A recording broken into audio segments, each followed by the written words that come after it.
Good morning सभी को। स्वागत है आप सभी का आपके अपने परिवार साइन एजुकेशन पे। तो आज हम डिस्कस करने वाले हैं 1 फरवरी के करंट अफेयर के बारे में। तो जितने भी इंपॉर्टेंट क्वेश्चन है वो सारे के सारे हम इस वीडियो में डिस्कस करेंगे। तो क्लास इंपॉर्टेंट होने वाली है, तो शुरू से लेकर लास्ट तक जरूर देखना। और इस क्लास की जिसको पीडीएफ फाइल चाहिए वो टेलीग्राम चैनल ज्वाइन कर लेना, जिसकी लिंक इस वीडियो के डिस्क्रिप्शन में दे दी जाएगी।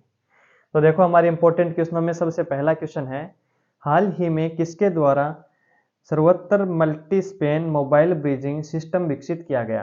तो ये किसके द्वारा किया गया? तो आंसर क्या हो जाएगा? डीआरडीओ के द्वारा, यानी ऑप्शन 2 यहाँ पे हमारा करेक्ट हो जाएगा। सर्वत्र एक multi Spain mobile bridging system है जिसे रक्षा मंत्रालय के तहत रक्षा अनुसंधान और विकास संगठन, यानी डीआरडीओ की फुल फॉर्म है अनुसंधान और विकास संगठन के आर्मरमेंट एंड कॉम्बैट इंजीनियरिंग सिस्टम द्वारा डिजाइन और विकसित किया गया है। सर्वत्र प्राकृतिक आपदाओं के दौरान दो क्षेत्रों के बीच मजबूत कनेक्टिविटी सुनिश्चित करने, बहते पानी पर पुल बनाने में सेना की मदद करता है। अब हम डीआरडीओ की बात करते हैं, तो इसकी स्थापना हुई थी 1958 में। मुख्यालय कहाँ पे है? दिल्ली में। और अध्यक्ष कौन है? Doctor Sameer V Kamat. तो ये याद रखना इंपॉर्टेंट फैक्ट है। आगे देखो, किस स्थान पर उत्तरी भारत का प्रथम मानव डीएनए बैंक स्थापित किया गया? कौन सा बैंक है ये? मानव डीएनए बैंक। तो ये कहाँ पे किया गया? तो आंसर क्या हो जाएगा? बनारस हिंदू विश्वविद्यालय, यानी ऑप्शन 1 यहाँ पे हमारा करेक्ट हो जाएगा।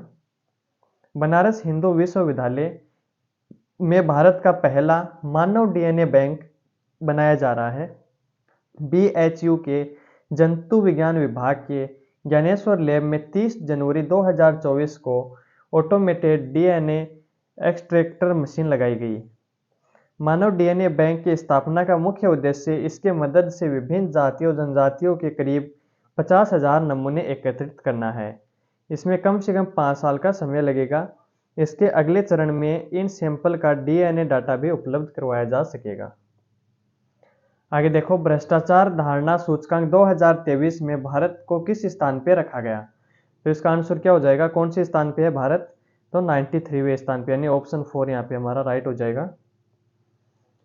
ट्रांसपेरेंसी इंटरनेशनल टीआई ने 30 जनवरी 2024 को भ्रष्टाचार धारणा सूचकांक 2023 जारी किया है।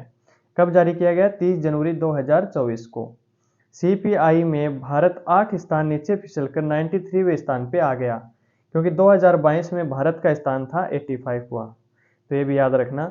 इस रिपोर्ट के अनुसार डेनमार्क पहले स्थान पे है जहां भ्रष्टाचार सबसे कम है, यानी टॉप फर्स्ट पे कौन है? तो आंसर हो जाएगा डेनमार्क। जबकि न्यूजीलैंड तीसरे पे और सिंगापुर 5वें जैसे उच्च स्कोर के साथ कम भ्रष्टाचार वाले देश हैं। सर्वाधिक भ्रष्टाचार वाले देश की बात करें तो सूचकांक के निचले स्थान पे उत्तरी कोरिया 172, म्यांमार अफगानिस्तान 162 का नंबर है। भ्रष्टाचार के मामले में सोमालिया सबसे अधिक भ्रष्ट है। दुनिया के 180 देशों की सूची में सोमालिया आखिरी पायदान पे स्थित है, यानी सबसे लास्ट में कौन है? सोमालिया, जो कि सबसे अधिक भ्रष्ट देश है। और टोटल देश कितने हैं? 180 सूची के अंदर। आगे देखो, खेलो इंडिया शीतकालीन खेल 2024 का उद्घाटन कौन करेंगे? तो इसका आंसर क्या हो जाएगा? अनुराग सिंह ठाकुर। ऑप्शन 3 यहाँ पे हमारा करेक्ट हो जाएगा। खेलो इंडिया शीतकालीन खेल 2024 के शुभंकर सीन एसी और लोगों का अनावरण किया गया। शुभंकर सीन एसी राजसी हिम तेंदुए का प्रतीक है, जो लद्दाख की परंपरा और जैव विविधता का अभिन्न अंग है। लोगो गेम्स का लोगो भारतीय तिरंगे और धर्म चक्र की विशेषता वाले सुरगम्य परिदृश्य और विविध खेलों को दर्शाता है। केंद्रीय मंत्री कौन है? अनुराग सिंह ठाकुर 2 फरवरी को लेह में खेलों का उद्घाटन करेंगे। तो ये भी याद रखना, उद्घाटन कब हो रहा है? 2 फरवरी को। और कहाँ पे हो रहा है? लेह के अंदर। और किसके द्वारा? केंद्रीय मंत्री अनुराग सिंह ठाकुर के द्वारा। जो खेलो इंडिया शीतकालीन खेलों के चौथे संस्करण की शुरुआत होगी। कौन सा संस्करण स्टार्ट होने जा रहा है? चौथा संस्करण। आगे देखो, हाल ही में किसे भारतीय क्रिकेट बोर्ड परिषद का अध्यक्ष नियुक्त किया गया? तो इसका आंसर क्या हो जाएगा? जय शाह। ऑप्शन 2 यहाँ पे हमारा करेक्ट हो जाएगा। इनसे पहले भी यही इस पद पे थे और वापस से इनको ही नियुक्त किया गया है। भारतीय क्रिकेट बोर्ड बीसीसीआई के सचिव जय शाह को लगातार तीसरी बार एशियाई क्रिकेट परिषद का अध्यक्ष चुना गया है, या अध्यक्ष नियुक्त किया गया है। शाह के विस्तार का प्रस्ताव श्रीलंका क्रिकेट के अध्यक्ष सम्मी सिल्वा ने किया था और नामांकन बाली में एसीसी की वार्षिक आम बैठक में हुआ था। शाह ने शुरुआत में जनवरी 2021 में बांग्लादेश क्रिकेट बोर्ड के अध्यक्ष नजमुल हसन के बाद यह भूमिका संभाली थी। यानी इनसे पहले इस पद पे कौन थे? नजमुल हसन। आगे देखो, किस भारतीय खिलाड़ी ने ऑस्ट्रेलियन ओपन डेफ चैंपियनशिप में एकल खिताब जीता है? ऑस्ट्रेलियन ओपन डेफ चैंपियनशिप में, तो इसका आंसर क्या हो जाएगा? पृथ्वी शेखर। ऑप्शन 3 यहाँ पे हमारा करेक्ट आंसर हो जाएगा। भारतीय टेनिस खिलाड़ी पृथ्वी शेखर ने मेलबर्न में ऑस्ट्रेलियन ओपन डेफ चैंपियनशिप में एकल खिताब जीता है। इन्होंने फाइनल में हंगरी के गेबोर माथे को हराया, जिससे वह पिछले साल सेमीफाइनल में हारे थे। यानी इन्हीं से पिछले साल सेमीफाइनल में हार का सामना करना पड़ा था। पृथ्वी ग्लेन फील्डिंग के साथ जोड़ी बनाकर युगल फाइनल में भी पहुंचे, लेकिन उपविजेता रहे थे। आगे देखो, हाल ही में रामसर सूची में भारत की कितनी आर्द्र भूमियां जोड़ी गई हैं? तो ये हाल ही में कितनी आर्द्र भूमियां जोड़ी गई? तो आंसर क्या हो जाएगा? 5। यानी ऑप्शन 3 यहाँ पे हमारा करेक्ट आंसर हो जाएगा। रामसर सूची में 5 और भारतीय आर्द्र भूमियां जोड़ी गई। अब देखो, जोड़े गए आर्द्र भूमियों में कर्नाटक से मगधी केरे संरक्षण रिजर्व, अंक समुद्र पक्षी संरक्षण रिजर्व और अदनाशिनी मोहाना, और तमिलनाडु के किराईवेटी पक्षी अभ्यारण्य और लॉन्गवुड सोला रिजर्व वन शामिल हैं। देश में ऐसे अत्यधिक मान्यता प्राप्त जल जमाव वाले पारिस्थितिकी तंत्रों की कुल संख्या कितनी हो गई है? 80। पहले कितनी थी? 75, और 5 और ऐड करने के बाद ये कितनी हो गई? 80। केंद्रीय पर्यावरण मंत्री भूपेंद्र यादव ने इस मान्यता की सराहना की है। तो क्वेश्चन आ जाएगी, केंद्रीय पर्यावरण मंत्री कौन है फिलहाल? तो आंसर हो जाएगा भूपेंद्र यादव। अब हम बात करते हैं रामसर कन्वेंशन की। तो देखो, रामसर कन्वेंशन आर्द्र भूमियों के संरक्षण और बुद्धिमानीपूर्ण उपयोग के लिए एक अंतर्राष्ट्रीय संधि है। इसका नाम कैस्पियन सागर पर स्थित ईरानी शहर रामसर के नाम पर रखा गया है। विशेष रूप से जल पक्षी आवास के रूप में अंतर्राष्ट्रीय महत्व की आर्द्र भूमियों पर रामसर कन्वेंशन संधि का नाम है। 2 फरवरी 1971 को सम्मेलन को अपनाने के प्रतीक के रूप में 2 फरवरी को विश्व आर्द्र भूमि दिवस के रूप में भी मनाया जाता है। तो ये भी याद रखना, विश्व आर्द्र भूमि दिवस कब मनाया जाता है? 2 फरवरी को। आगे देखो, हाल ही में किसे मलेशिया के नए राजा के रूप में नियुक्त किया गया है? तो इसका आंसर क्या हो जाएगा? सुल्तान इब्राहिम। यानी ऑप्शन 2 यहाँ पे हमारा करेक्ट हो जाएगा। ये है सुल्तान इब्राहिम। इनको अभी मलेशिया के नए राजा के रूप में नियुक्त किया गया है। जोहोर के सुल्तान इब्राहिम को मलेशिया के 17वें राजा के रूप में स्थापित किया गया है। कौन से नंबर के राजा हैं ये? 17वें नंबर के राजा।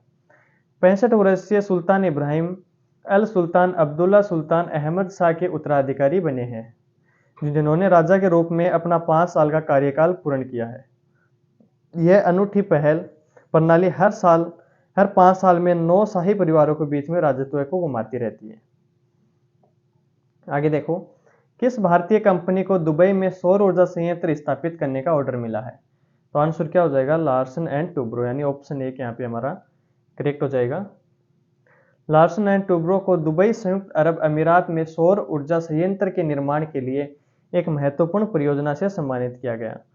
23 अरब डॉलर की भारतीय बहुराष्ट्रीय कंपनी है, जो नवीकरणीय ऊर्जा समाधान प्रदान करने और क्षेत्र में ऊर्जा परिवर्तन में तेजी लाने के लिए परियोजना प्रबंधन में अपनी विशेषज्ञता का उपयोग करने के लिए प्रतिबद्ध है। नेक्स्ट क्वेश्चन है, एक समंदर मेरे अंदर किताब किसके द्वारा लिखी गई? तो इसका आंसर क्या हो जाएगा? संजीव जोशी। यानी ऑप्शन 3 यहाँ पे हमारा करेक्ट आंसर हो जाएगा। एक समंदर मेरे अंदर किताब संजीव जोशी के द्वारा लिखी गई। ब्रह्मोस एरोस्पेस के डिप्टी सीईओ संजीव जोशी की एक समंदर मेरे अंदर 75वीं काव्य रचना है। संजीव जोशी रक्षा के क्षेत्र में और उससे परे जीवन पर भावनाओं, अनुभवों और प्रतिबिंबों सहित विविध विषयों की खोज करते हैं। पुस्तक के विमोचन में NSA अजित डोभाल, जनरल अनिल चौहान एवं रक्षा मंत्री अजय भट्ट सहित कई हस्तियां भी शामिल थी। आगे देखो, हाल ही में किसे पुडुचेरी का मुख्य सचिव नियुक्त किया गया है? तो इसका आंसर क्या हो जाएगा? शरद चौहान को। यानी ऑप्शन 4 यहाँ पे हमारा करेक्ट हो जाएगा। 1994 बैच के अनुभवी IAS अधिकारी शरद चौहान को पुडुचेरी का नया मुख्य सचिव नियुक्त किया गया है। चौहान की नियुक्ति AGMUT कैडर के भीतर बड़े फेरबदल का हिस्सा है। पुडुचेरी में अतिरिक्त अधिकारियों की तैनाती, जिसमें IPS अधिकारी अजित कुमार सिंगला और आर क्लाइवोनन शामिल हैं। नेक्स्ट देखो, हाल ही में मिस्र की काहिरा में महिलाओं की एयर राइफल में किसने रजत पदक जीता है? तो इसका आंसर क्या हो जाएगा? सनम मस्कर, यानी ऑप्शन 2 यहाँ पे हमारा करेक्ट हो जाएगा। सोनम मस्कर ने काहिरा शूटिंग विश्व कप में शानदार शुरुआत करते हुए महिलाओं की एयर राइफल में रजत पदक हासिल किया है। भारतीय निशानेबाज मुनेक बटुला ने पुरुषों में स्किट स्पर्धा में उत्कृष्ट प्रदर्शन करते हुए 75 में से 74 का प्रभावशाली स्कोर हासिल किया। राइजा ढिल्लो, अरीबा खान और गनीमत शेखो ने महिलाओं की स्किट स्पर्धा में भारत का प्रतिनिधित्व करते हुए लगातार स्कोर के साथ 17वें से 20वें स्थान हासिल किया है। तो देखो, 1 फरवरी के जितने भी इंपॉर्टेंट क्वेश्चन थे वो सारे के सारे हमने इस वीडियो में डिस्कस किए हैं। तो वीडियो पसंद आए तो उसको लाइक करना और रोज़ ऐसे ही अपडेट जानने के लिए चैनल को सब्सक्राइब करना। Thank you.